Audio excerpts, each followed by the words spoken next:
wise, they have the Hilda and the CC. Maaabot naman yung Granger at some point. But if they can also be kited. When we say kited, pag ikaw yung dinala mismo ni Oheb, kakaabot nyo sa kanya, dinala siya papunta sa YSS o papunta dun sa Khalid.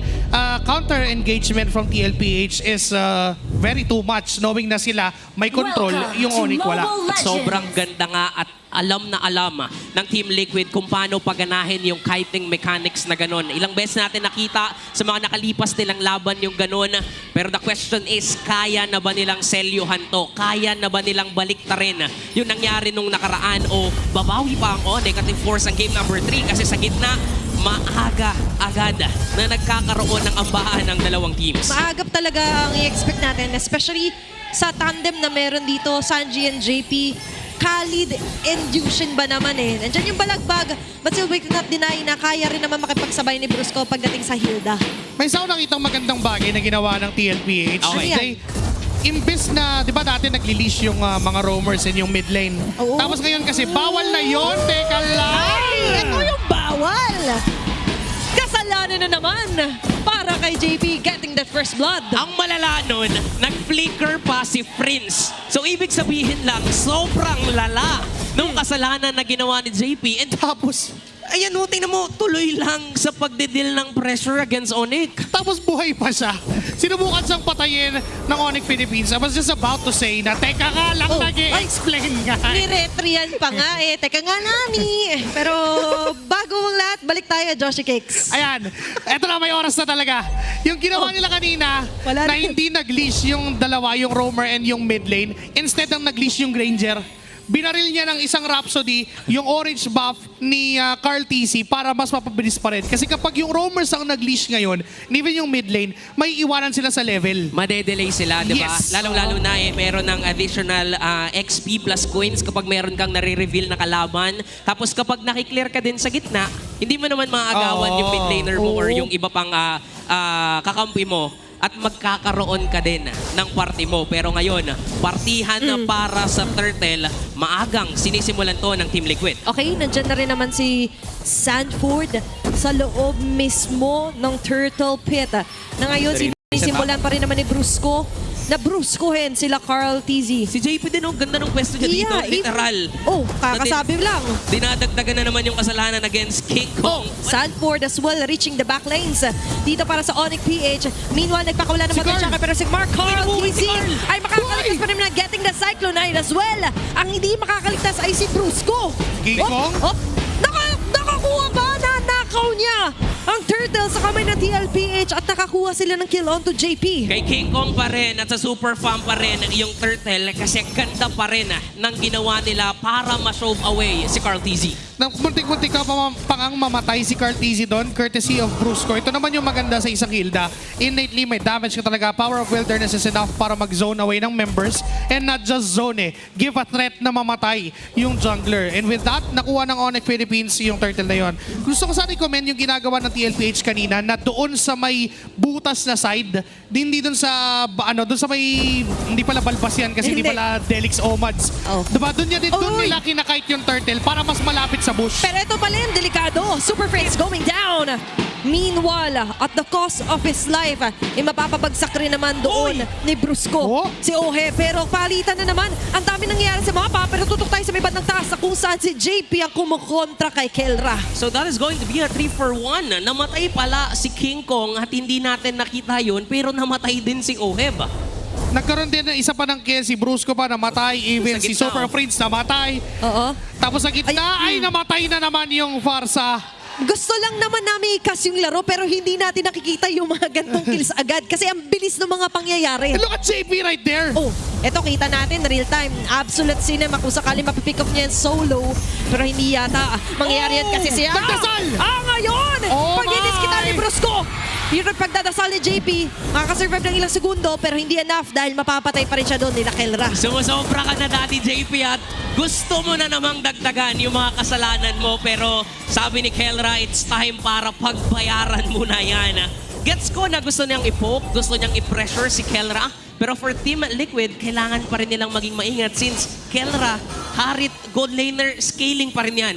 And all for the greater good pa nga rin yung ginawa ni JP doon at that time dahil nakakuha ng almost full energy shield si Oheb doon sa torre. Yep. So all just to zone away itong si Kelra para makabawi doon sa nakuhang gold ni Kelra naman doon sa energy shields kay doon sa Granger. You're right. Kasi kanina siya yung nakakuha noon, although mas malaki nga lang yung nakuhang value ni Oheb. Kaso namatay naman si Oheb. So parang even out pa din yung gold earned ng dalawang gold laners. Yep, and looking at the bigger picture, parang yun talaga yung ginagawa ngayon ni Sanford, JP, giving everything sa kanyang core damage dealers. Pero Sanford, medyo may ipit. Makakawala pa rin naman. Medyo mangangaray doon si Brusco. Susundan pa rin ang Lantern Flare. Nandyan ang pagdampot. Madadampot din ni King Kong on the way yung Turtle na kanilang masesecure. Going in, nandun yung Phantom Execution. Medyo masakit. No way out na nga ba? Lumiliko. Lahat ng dashes. Ginawa na ng Sigma Jungler. Aabutan ba siya dito nila Sanji? Oo, pero sila pa yung mamamatay. Si Kelra dun sa likuran, nakita si Oy! Oheb. Pero makakawala pa rin naman dito sila Oheb. Pero hindi yata makakawala sa mata ni Kirk ay si Sanford. Umamba. Andyan na si Daddy JP. Nagkaroon tayo ng palitan pero sino nga bang tunay na lumamang doon? I can say wala. Well, technically, for Onyx Philippines, Ang ganda ng build-up, pre.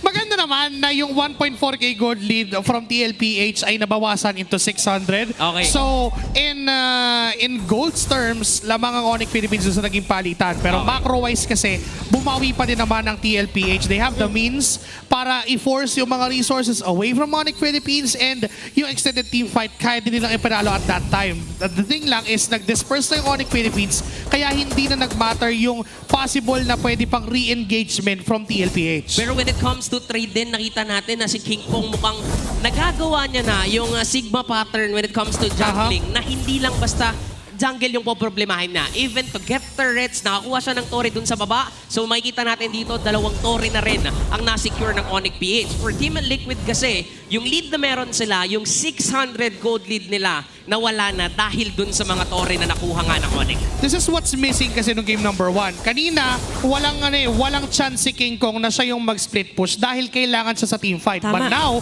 Kelra may damage, Sober Friends may damage, hindi siya naka-Joshin ngayon, nakaparsa na siya. So technically, nabawasan ng burden si King Kong dito sa game na to. Nagkakaroon siya ng leeway para kumuha ng mga ibang parts ng mapa na kung saan tingin niyang makakalamang sila. And right now, even na yung ball game. This is what I was talking about na kailangan talaga may mag-relieve ng pressure. Hindi lahat pwede breadwinner lang dito si King Kong, di ba? And that is how you dissect kung ano nga ba yung main or root cause ng problema nyo. Kung bibigyan ng pressure, sige. Pero ngayon, pressure is on para sa panghuling pagong ng laban. JP sa likod, pwede lumikod. Pero there's going to be a concealed play. Abutan naman dito ni Brusco sila Sanji per Cartesi para makakasecure ng huling pagong. Abutan Chase nga down! natin siya dito. There's going to be the chase down. Locking down the members of the Sonics. Kaya makakasayaw pa rin naman. Madadali dito si Cartesi. Sanford ang next target. At sa kabilang banda naman ay hindi aapat ang depensa para dito kala JP. Nagante nga pero atras muna magiging call ng Cavalry. Nakikita natin that's going to be a 2-for-2 trade. Pero kahit pa paano, lalamang pa rin ang Liquid kasi nasa kanila yung Turtle. Nakuha ni Cartesi yung turtle sa kamay ng Onyx Philippines, and not just that, they were able to chase down. Although medyo naging malalim na, may damage output pa rin naman ng Onyx Philippines. It's Sanford na namatay doon sa process with Super Friends with the glowing one. That explains. So, kasi nag-heal na si Sanford nung time na yon na sinubukan niyang puntahan ito si Super Friends. But because of the glowing one, reduced yung healing, he was able to take down that Uranus. Pero hindi pa rin tapos kasi TLPH, meron silang way para lamangan ng lamangan yung Onyx Philippines dahil sa ginagawa ni Sanji para kay Oheb. Yung Lantern Flare is enough to put some distance sa Onyx Philippines para mas maka-free hit ng maayos itong si Oheb. Pero alam din naman ng Onyx dito kung ano yung kailangan nilang gawin. Yung AOE na nanggagaling mula sa kanilang mga damage dealers, nanunuot na rin sa balat dito ng TLPH. And aside from yung ginagawa nga ni Sanji, si JP din may set up. Okay, nag-commit silang lahat dito kay Brusco. Kaso nga lang, sa dinami-dami ng kanilang binagsak, hindi pa rin bumagsak si Brusco. Nakita natin yung sustainability na meron dito ang isang Hilda. Partida, wala tayo sa dangerous grass. Pero alam naman natin na basta may damo, kayang-kaya ng Hilda yan. Di ba? Meron nga yung Hilda mo. Kasi tama. nag-heal siya sa damo. Pero aside from that, nakikita natin dito kung paano sinozone ni JP si Super Friends. hindi pa natin nakikita si Prince na naging malaya siya sa paggamit Yes. ng kanyang ulti.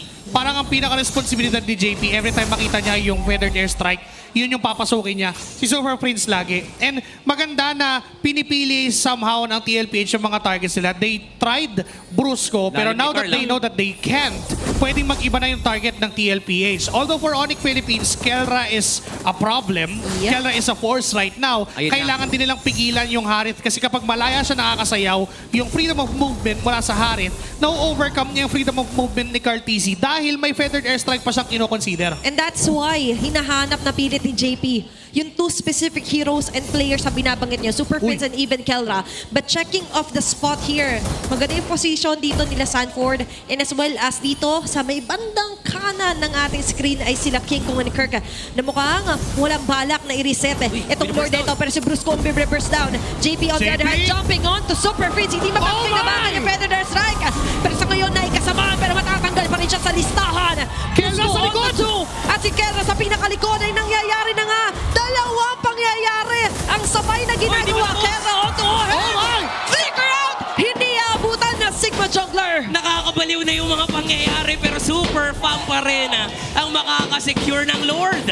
Dahil yon sa ginawa ni Kelra na pagsayaw, yes, na-zone si Super Prince. Pero hindi na-zone si Kelra. Malaya din doon si King Kong. And at the same time for TLPH, si Cartesi naman yung pinapahirapan ng mga members na yon. Napakaganda nung ginawa ni Kelra na pag-isolate ng sarili niya. Nung a time na nakita niya pumasok si JP kay Super Prince, lumayo agad siya and hinabol niya yung mga ibang members. Nandun din naman si Sanford na kasama ni JP. So walang tutulong doon sa tatlong members ng TLPH. Tama, he knows na wala namang bababad sa harap ko. And technically, kung sabayan lang ng damage, kayang sumabay ng isang Harith onto the Granger and even onto Sanji. And now, it's time for Onyx to somehow manipulate na naman yung mga roads na pwedeng daanan lang ni JP, which is a very good tactic kasi nahati yung attention ng TLPH. Makulong niya man si Super Prince, pero it took a lot of effort to reach him. Hindi na rin kasi natatakot yung Onyx PH dito kasi alam nila marami din silang damage dealers sa side ng Super Fam. Doesn't matter if ma-zone out si Super Prince kasi nandyan naman si Kelra, nandyan si King Kong, nandyan si Kirk para mag-deal ng damage output. It doesn't matter if ma-zone out si Prince, meron pa kaming damage dealers. Yes, and there goes Kirk na pangalawa sa damage dealt overall during this game number 2. First, si Kelra pa din. And kailangan na mag-switch ngayon ng TLPH when it comes to their targeting. Kailangan na lang i-control itong Harith ni Kelra. Even though na naka-purify pa siya, kailangan ma-force yun with that Zoshin and that Khalid na hawak ni Sanji at ni Daddy JP. Silang dalawa yung pwedeng humabol doon kay Kelra. Tama, kailangan na nilang i-contain to. Na kasi na-checkan na kanina si Super Prince. Pero katulad ng condition na minention mo, kailangan silang dalawa ni Kelra ang makita dito nila JP. Alam mo yung broken walls, parang mas naging malawak yung playground ng mga players natin. Totoo. Literal na, ang dami nilang ginagamit, ang dami nilang pinapasukan, at yun ang nagiging way para mas makapag-deal sila ng pressure. And right now, parang nasa square one lang tayo. Hindi natin masasabi na TLPH talaga yung may hawak ng control. Kasi alam din nila, hindi basta-basta pwedeng mag-initiate sila against Onyx kasi iba yung counter mechanics ng Onyx PH right now. At ngayon makikita rin nila, nagpakulagad ng Mountain Shocker dito si Cartesi, so they know yung threat na nagbabadyo doon sa top lane. So, Dinaan sa map. for Onyx PH, it's time to rechange yung kanilang naging rotation. Pero ngayon, forcing out the feathered airstrike. Carla, medyo nangalahati ang buhay doon. Yun naman pala yung rason kung bakit sinozone out si Super Prince. Kasi kung malaya si Prince, ganun yung threat na mai-impose niya against Liquid. Now for this broken walls that mayroon na namang Lord, i-expect natin na hahatakin ng TLPH yung Lord doon sa kabilang butas, doon sa kabilang banda, para mas malapit sa bush and mas madali silang makakapag-bait play if ever kung meron mang mag-aabang doon. And yun naman yung strength ng lineup ng TLPH. They could go for 5-minute Lord Dance kung kinakailangan umabot ng 5 minutes. Dahil may Zoshin naman sila, constant naman yung pressure na binibigay ni Sanji sa harap. And even Cartesi has the vision advantage laban sa Onyx Philippines. At constant din yung vision na meron dito sa likod. With a good JP, team play, umaatake. Makikita niya na sa wakas dito si Kelra. Kinumit niya na rin dito yung Raging Sandstorm. Kaso nga lang makakampante sa frontline sa DLPH. At ngayon, hindi lang yung nakala makukuha. Pati yung Lord, masisecure ni King Kong. At ngayon, next target's going to be JP Sanford flickering out. Aabutan pa rin ng Super Heb at si Sanji ang matitira. King Kong! Susunod pa, Piper pa si King Kong. Pero masyado ka na yata malalim dyan. Kaya naman buhay niya magiging kapalit. Medyo lumalim man si King Kong pero clearly nakikita na natin ang control ng Super Fam. Nasa kanila yung Lord, nakakuha pa sila ng 3 miyembro ng Team Liquid. The moment na nag-change ng target si JP, nung si Kelra naman ang hinabol niya, malaya si Kirk, malaya si Prince, at yun yung nagiging problema ng TLPX. Okay, aabot naman para sa depensa dito sila Carl TZ. Even Mayor sa JP baba. as well. Yung Lord ay mamarsya sa may bandang baba. Ang possible turn takedown ito para sa Onyx PH. Uy. Jump in agad dito si JP with a Raging Sandstorm. Just totally denying any entry point para dito sa Onyx PH. Kaso nga lang si Sanji, medyo maaabot. Crimson Outer. Beacon ay nakas na agad. But still makakadepensa muna sa ngayon ng TLPH. May round 2 pa. May mga parating pang minions dito. Uy! Si Kelra Uy! sasayaw na sa base! Okay, hinatid na nila. Pauwi ang cavalry at ngayon ang gante. Even Kelra going in with a chrono dashes. Kirk as well. Sakit. Grabe naman yung mga yo-yo blitz dito. May mga bala na tatama sa kanya. Iindahin yung sakit. Iindahin yung damage. Pero para sa Onyx PH, ito na yung pagkakataon nila para extend ang matchup na ito. The Golden Rivalry is still alive as Kelra goes in with